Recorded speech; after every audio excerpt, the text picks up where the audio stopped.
Hi friends, എല്ലാവർക്കും പുതിയൊരു വീഡിയോയിലേക്ക് സ്വാഗതം. അപ്പോൾ ഈ ഒരു പാർട്ടിൽ നമ്മൾ ഏകദേശം ഫേസിൻ്റെ ഒരു പകുതിയോളം ഭാഗം മാത്രമേ ചെയ്യുന്നുള്ളൂ. ബാക്കി ഭാഗങ്ങൾ നമ്മൾ അടുത്തൊരു പാർട്ട് കൊണ്ട് ഈ ഒരു ഡ്രോയിങ് കംപ്ലീറ്റ് ചെയ്യുന്നതായിരിക്കും. അപ്പം ഇതിൽ നമുക്ക് നല്ല രീതിയിൽ അതായത് നമുക്ക് ഫേസിൽ അത്യാവശ്യം ആ ഒരു കണ്ണിൻ്റെയൊക്കെ ചുറ്റുള്ള ഭാഗത്തൊക്കെ നല്ല രീതിയിൽ ഷെയ്ഡ് ചെയ്യാനുണ്ട്. അതുപോലെ നമുക്ക് വരയ്ക്കാൻ കുറച്ച് സമയം വേണ്ട ഒരു ഡ്രോയിങ്ങാണ്. ഫുള്ളായിട്ട് ഷെയ്ഡിങ് ഇല്ലെങ്കിലും കൂടുതലായിട്ടും ഇതിൻ്റെ അകത്ത് ലൈറ്റ് അടിക്കുന്ന ഏരിയാസാണ് വരുന്നത് ഈ ഫേസിൽ നോക്കുവാണെങ്കിൽ. അപ്പോൾ എങ്കിലും നമുക്ക് ബാക്കിയൊക്കെ ഷെയ്ഡ് ചെയ്യാനും അതുപോലെ ഇത് കറക്റ്റായിട്ട് ചെയ്യാൻ കുറച്ച് സമയം എടുക്കും. അതുകൊണ്ട് തന്നെ നമുക്കിത് പെട്ടെന്ന് വരച്ച് തീർക്കാൻ പറ്റുന്ന ഒരു ഡ്രോയിങ് അല്ല. അപ്പം അതുകൊണ്ട് തന്നെ നമുക്ക് അടുത്തൊരു പാർട്ട് കൊണ്ട് ഈ ഡ്രോയിങ് കംപ്ലീറ്റ് ചെയ്യാൻ പറ്റത്തുള്ളൂ. അപ്പോൾ ഇതിന് മുമ്പിലത്തെ പാട്ടുകളൊക്കെ കാണാത്ത ആൾക്കാരുണ്ടെങ്കിൽ ആ ഒരു പാട്ടൊക്കെ കണ്ടിട്ട് വരച്ച് നോക്കുക. എന്നിട്ട് ഈ ഒരു പാട്ട് കണ്ടാൽ മതി. അപ്പോൾ നമ്മുടെ ചാനലിലേക്ക് പുതിയതായിട്ട് ആരെങ്കിലും വന്നിട്ടുണ്ടെങ്കിൽ ചാനൽ പ്ലേലിസ്റ്റൊക്കെ ഒന്ന് കയറി നോക്കാവുന്നതാണ്. നമ്മുടെ ചാനൽ പ്ലേലിസ്റ്റ് നമ്മൾ കളർ പെൻസിൽ ഡ്രോയിങ് ചെയ്തിട്ടുണ്ട്. അപ്പോൾ നിങ്ങൾക്ക് അതൊക്കെ ചെയ്ത് നോക്കാൻ താല്പര്യമുണ്ടെങ്കിൽ അതൊക്കെ ഒന്ന് കണ്ടിട്ട് ഒന്ന് ട്രൈ ചെയ്ത് നോക്കാവുന്നതാണ്. വീഡിയോ കണ്ടിട്ട് എന്തെങ്കിലും സംശയങ്ങളൊക്കെ നിങ്ങൾക്ക് ഉണ്ടെങ്കിൽ എന്നോട് കമൻറ്റായിട്ടോ മെസ്സേജായിട്ടോ ചോദിക്കാവുന്നതാണ്. ഞാൻ നിങ്ങൾക്ക് റിപ്ലൈ തരുന്നതായിരിക്കും. അപ്പോൾ നിങ്ങൾക്ക് ഡ്രോയിങ് പഠിക്കാൻ താല്പര്യമുള്ള ആൾക്കാരാണ് നിങ്ങളെങ്കിൽ ഈ ഒരു ചാനൽ സബ്സ്ക്രൈബ് ചെയ്തിട്ടില്ലെങ്കിൽ ഒന്ന് സബ്സ്ക്രൈബ് വെച്ചേക്കാം. നിങ്ങൾക്ക് ഉപകാരപ്പെടുന്ന ഒരുപാട് ഡ്രോയിങ് വീഡിയോസ് ഈ ഒരു ചാനൽ വഴി ഞാൻ അപ്ലോഡ് ചെയ്യുന്നുണ്ട്. അപ്പോൾ അതൊക്കെ കണ്ടിട്ട് നിങ്ങൾ പ്രാക്ടീസ് ചെയ്താൽ നിങ്ങൾക്ക് ഈസിയായിട്ട് ഡ്രോയിങ് പഠിക്കാവുന്നേ. ഇതിലിപ്പോൾ നമ്മൾ കണ്ണിൻ്റെ ആ ഒരു ഭാഗമാണ് വരച്ച് തുടങ്ങിയിരിക്കുന്നത്. അപ്പം കണ്ണ് നമ്മൾ കറക്റ്റായിട്ട് വരയ്ക്കാൻ ശ്രമിക്കുക. അതായത് കണ്ണിൽ ചെറിയ ലൈറ്റ് അടിക്കുന്ന ഏരിയാസ് വരുന്നുണ്ട്. അത് നമുക്ക് നോക്കുമ്പോൾ മനസ്സിലാകുന്നുണ്ടായിരിക്കും. അപ്പം ആ ഒരു ഭാഗം അതേപോലെ ഇട്ടിട്ട് ബാക്കിയുള്ള ഭാഗം ഷെയ്ഡ് ചെയ്തെടുക്കുക. എന്നിട്ട് പേപ്പർ സ്റ്റാമ്പ് ഉപയോഗിച്ച് ഒന്ന് ബ്ലെൻഡ് ചെയ്തെടുക്കുക. പിന്നെ ആദ്യം നിങ്ങൾ ലൈറ്റായിട്ടുള്ള പെൻസിൽ ഉപയോഗിച്ച് വരച്ചിട്ട് പിന്നീട് ഡാർക്ക്നെസ്സുള്ള പെൻസിൽ യൂസ് ചെയ്താൽ മതി. കണ്ണിൻ്റെ കൃഷ്ണമണി വരയ്ക്കുന്ന സമയത്ത് അതുപോലെ കണ്ണിന് ചുറ്റുമുള്ള ഭാഗത്ത് ഷെയ്ഡ് ചെയ്യുന്ന സമയത്തും ഇത്തിരി ലൈറ്റായിട്ടുള്ള പെൻസിൽ ഉപയോഗിക്കുക. പിന്നെ കുറേയൊക്കെ നിങ്ങൾ പേപ്പർ സ്റ്റാമ്പ് ഉപയോഗിച്ച് തന്നെ ബ്ലെൻഡ് ചെയ്തെടുക്കാൻ ശ്രമിക്കുക. ഫുള്ളായിട്ട് പെൻസിൽ ഉപയോഗിക്കാണ്ട് പേപ്പർ സ്റ്റാമ്പ് അല്ലെങ്കിൽ ബ്രഷ് അങ്ങനെയുള്ള കാര്യങ്ങളൊക്കെ ഉപയോഗിച്ച് നിങ്ങൾക്ക് ആ ഒരു ഷെയ്ഡിങ് അവിടെ വരുത്താൻ സാധിക്കും. ബ്ലെൻഡ് ചെയ്ത് തന്നെ ഒരുപാട് പെൻസിൽ ഉപയോഗിക്കേണ്ട ആവശ്യം നമുക്ക് വരുന്നില്ല, നേരത്തെ പറഞ്ഞ പോലെ. പിന്നെ ഡ്രോയിങ് പഠിച്ച് തുടങ്ങുന്ന ആൾക്കാരോട് എനിക്ക് പറയാനുള്ളതെന്ന് വെച്ച് കഴിഞ്ഞാൽ നിങ്ങൾ പെട്ടെന്ന് ഡ്രോയിങ് പഠിച്ചെടുക്കാം എന്നുള്ള ലക്ഷ്യത്തോടെ നിങ്ങൾ ഡ്രോയിങ്ങിലേക്ക് വരാതിരിക്കുക. കാരണം നമുക്ക് പെട്ടെന്ന് ഡ്രോയിങ് പഠിച്ചെടുക്കാൻ പറ്റുന്നൊരു കാര്യമല്ല. ചിലപ്പോൾ മാസങ്ങളോ അല്ലെങ്കിൽ വർഷങ്ങളോ ഒക്കെ നമുക്ക് സമയം വേണ്ടി വരും ഈ ഒരു ഡ്രോയിങ്ങിൽ നമുക്ക് ഇമ്പ്രൂവ് ചെയ്ത് വരാൻ വേണ്ടിയിട്ട്. വരച്ച് തുടങ്ങുന്ന ആൾക്കാരുടെ കാര്യമാണ് ഞാൻ പറഞ്ഞത്. ഇപ്പോൾ നമ്മൾ ഓരോ സ്റ്റെപ്പ് ബൈ സ്റ്റെപ്പായിട്ടാണ് ഓരോ ഡ്രോയിങ്ങിലും നമ്മൾ ഇമ്പ്രൂവ് ചെയ്ത് വരിക. അപ്പം ആ ഒരു കാര്യമൊക്കെ നിങ്ങൾ ഓർത്ത് വെച്ചേക്കുക.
ഈ ഒരു കണ്ണിൻ്റെ ഈ ഭാഗം കൂടെ വരച്ചിട്ട് നമുക്ക് ഈ പാർട്ട് കംപ്ലീറ്റ് ചെയ്യാം. പിന്നെ അടുത്തൊരു പാർട്ട് കൊണ്ട് നമുക്ക് ഈ ഡ്രോയിങ് കംപ്ലീറ്റ് ചെയ്യാം. അപ്പം ഇതൊന്ന് വരച്ച് നോക്കുക നിങ്ങൾ.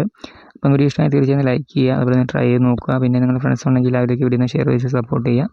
പിന്നെ ഡ്രോയിങ് പഠിക്കാൻ താല്പര്യമുള്ള ആൾക്കാരാണ് നിങ്ങളെങ്കിൽ ഈ ചാനൽ സബ്സ്ക്രൈബ് ചെയ്തില്ലെങ്കിൽ ഒന്ന് സബ്സ്ക്രൈബ് ചെയ്ത് വെച്ചേക്കുക.